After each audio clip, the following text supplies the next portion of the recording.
Salut tout le monde, j'espère que vous allez bien les amis. Nous sommes le mardi 10 décembre, c'est jour de match pour le Real, le match tant attendu, le match clé pour le moment de ce début de saison 2024. Au vu des performances du Real depuis le début de saison, c'est un match fondamental ce soir. En Italie, à 21h, le Real sera en déplacement du côté du Gewiss Stadium à Bergame pour affronter l'Atalanta, l'une des meilleures équipes d'Europe tout simplement. L'Atalanta, petite statistique sur ses 13 derniers matchs, c'est 12 victoires, un match nul, toute compétition confondue. Donc voilà, autant dire que c'est un déplacement périlleux pour le Real ce soir. On rappelle tout de même que le Real avait battu l'Atalanta lors du premier match officiel de la saison, Super Coupe d'Europe, c'était une victoire 2-0. La dernière défaite de l'Atalanta, c'était il y a 3 mois maintenant, c'était face à Comme en Serie A. Et d'ailleurs, petite particularité, c'est peut-être un petit signe du destin pour le Real, Nico Paz avait délivré une passe décisive sur cette rencontre. Donc voilà, on espère pourquoi pas que le Real va réussir son coup et faire tomber les joueurs de Gasperini ce soir. Il est vrai qu'en tout cas sur le papier, cette équipe de l'Atalanta, elle fait peur. On regarde les amis les unes des quotidiens madrilènes. AS qui titre Socorrista Vinicius.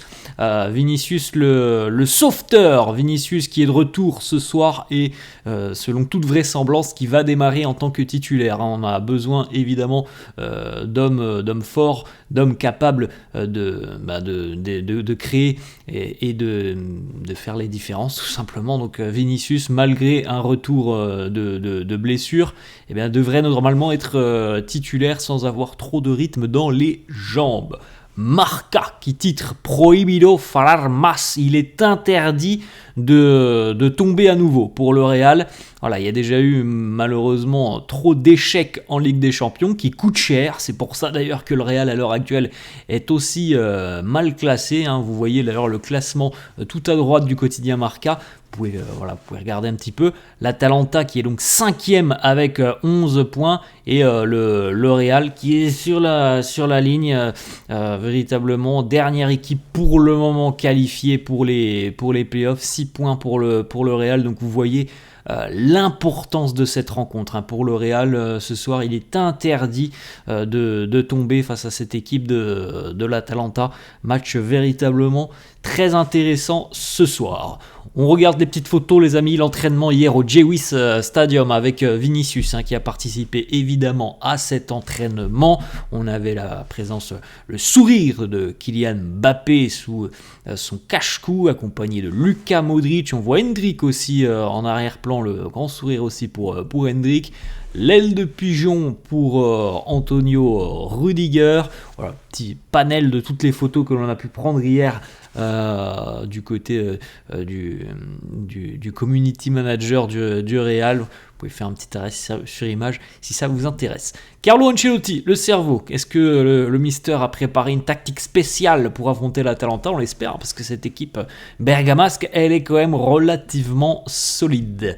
Le 11 probable de Marca. Les amis, on retrouve donc du côté madrilène Courtois, Lucas Vázquez, Asensio, Rudiger, Fran Garcia. Milieu de terrain avec Tchouaméni titulaire, Valverde et Modric et le retour du trio en attaque, Bellingham, Mbappé, Vinicius. Donc peut-être Bellingham, je pense, plutôt numéro 10 et Mbappé, Vinicius, le duo.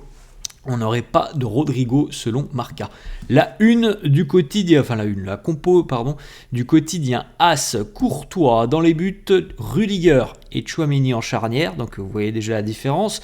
On a AS qui nous propose Tchouaméni en charnière. On a Marca qui nous proposait Raúl Asensio.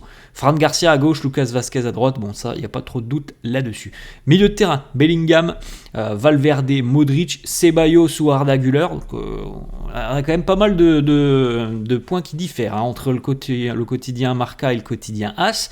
En attaque, Mbappé, Vini ou Rodrigo. Alors que vous voyez beaucoup de points d'interrogation sur cette compo du quotidien AS. On continue les amis avec les déclarations, la conférence de presse hier. Carlo Ancelotti était accompagné de l'un des capitaines du Real, Fede Valverde. On va démarrer avec les déclats de Carlo qui nous dit voilà, On doit tirer le meilleur des 3 rencontres qu'il nous reste en Ligue des Champions. On a vu le classement, les amis. Le Real est au pied du mur. Le Real n'a plus le droit à l'erreur. Il faut absolument prendre le maximum de points sur ces 3 rencontres.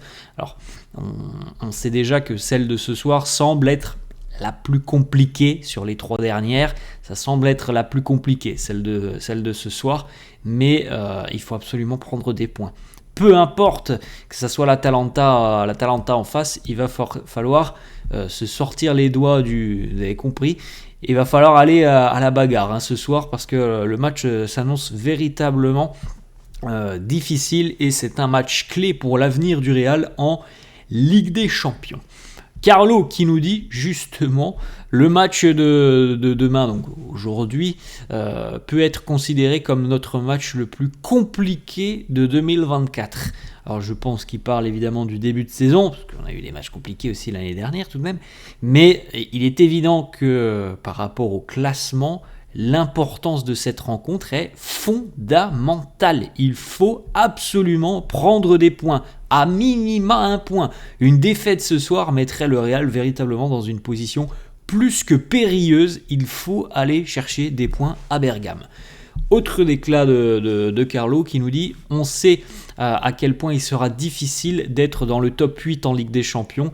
On doit se préparer à jouer les playoffs. Les 3 points de demain vont être très très importants. » Alors, imaginons une victoire du Real ce soir. Une qualification dans le top 8 ne serait pas définitivement à exclure s'il y a une victoire ce soir. Ça sera encore possible, évidemment. Il faudrait évidemment gagner aussi les 2 dernières journées, mais ça serait encore possible. S'il n'y a pas de victoire ce soir, on pourra, je pense, définitivement dire que c'est terminé pour le top 8.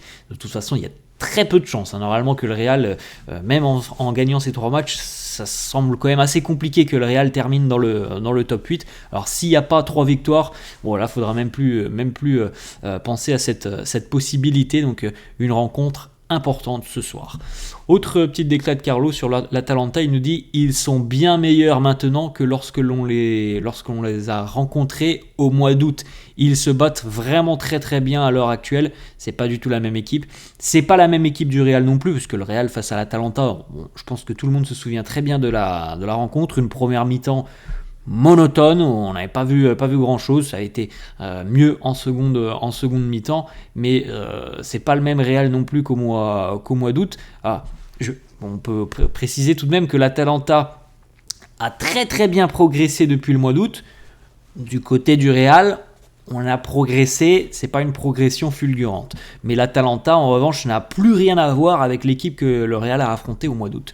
Carlo sur l'état physique de Bellingham, de Vinicius par exemple, il nous dit Bellingham va bien. Les seuls doutes que l'on a, c'est Vinicius et Rodrigo. On va voir comment ils vont se comporter lors de la séance d'entraînement. Donc l'entraînement a eu lieu hier soir aux alentours de 20h à peu près. Et il semblerait que l'état physique de Vinicius a été rassurant. Rodrigo, il en est de même, mais on ne sait pas. S'il y a une tendance, c'est plutôt quand même Vinicius titulaire que Rodrigo. Autre déclat de Carlo qui nous parle notamment de la rotation des joueurs. Il nous dit oui, on peut penser à faire tourner les joueurs lorsque tu as une équipe complète. Lorsque tu as des blessures, comme nous, eh bien c'est plus compliqué d'effectuer une certaine rotation. Valverde est un joueur spécial parce qu'il peut jouer en tant que défenseur, en tant que pivot, que milieu de terrain, qu'ailier. Et voilà, on sait tous qu'il peut jouer quasiment partout. Que les gens n'apprécient pas de voir Fede Valverde en tant qu'ailier, ça ne m'importe pas. Voilà les déclarations de Carlo. Autre déclat de Carlo sur Kylian Mbappé. Alors, il n'y a pas eu beaucoup de questions sur Mbappé en conférence de presse.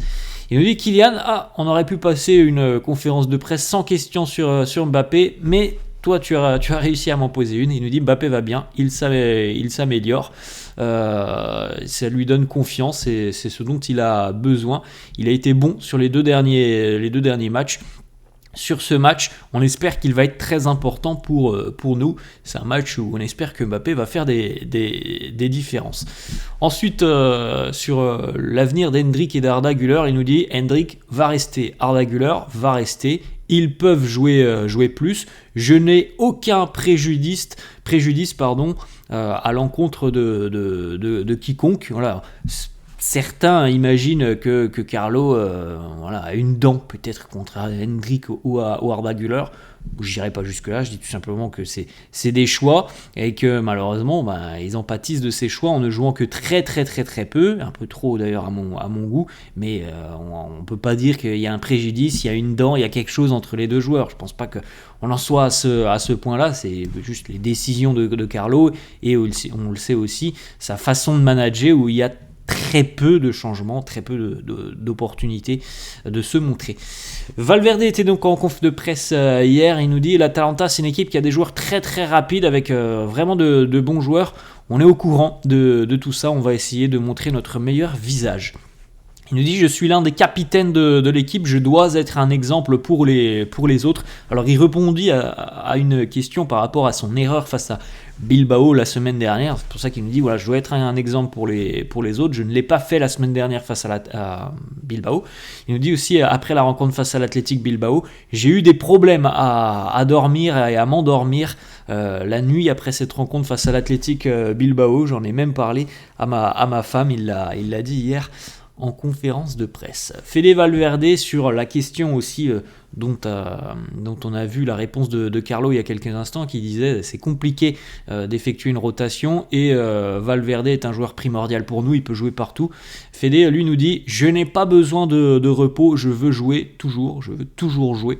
Voilà les mots de Fede. Alors il y a des joueurs où je pense qu'il faut aussi savoir gérer un petit peu plus leur temps de jeu parce que ce sont des joueurs qui sont fragile. Alors, on touche du bois, mais Fede, évidemment, il a besoin de repos comme tout le monde, mais peut-être moins que d'autres, parce que Fede, il a ces qualités physiques et physiologiques qui font que c'est un joueur très très solide et qui se blesse moins que d'autres. Voilà, malgré le fait qu'il joue énormément, il a cette chance aussi de ne pas avoir autant de pépins physiques que d'autres, et tant mieux pour le Real. Heureusement qu'il y a aussi des joueurs qui se blessent très rarement, parce qu'on a quand même des joueurs qui se blessent régulièrement dans l'effectif.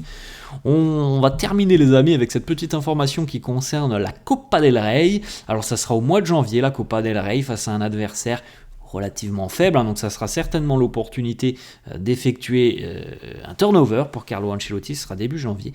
Le Real va affronter le Deportiva Minera, donc une équipe de 4e division espagnole, donc ça sera au mois de janvier. Voilà les amis, la fin de cette vidéo, j'espère que ça vous a plu, n'hésitez pas comme d'hab à lâcher un petit pouce bleu, merci à tous ceux qui sont présents, merci à tous ceux qui s'abonnent, à tous ceux qui lâchent des petits pouces bleus, je vous souhaite une bonne journée et un bon match, ça c'est un grand match, on vibre tous pour ce genre de rencontre, donc ce soir 21h, l'Atalanta reçoit le Real. Allez, ciao à tous.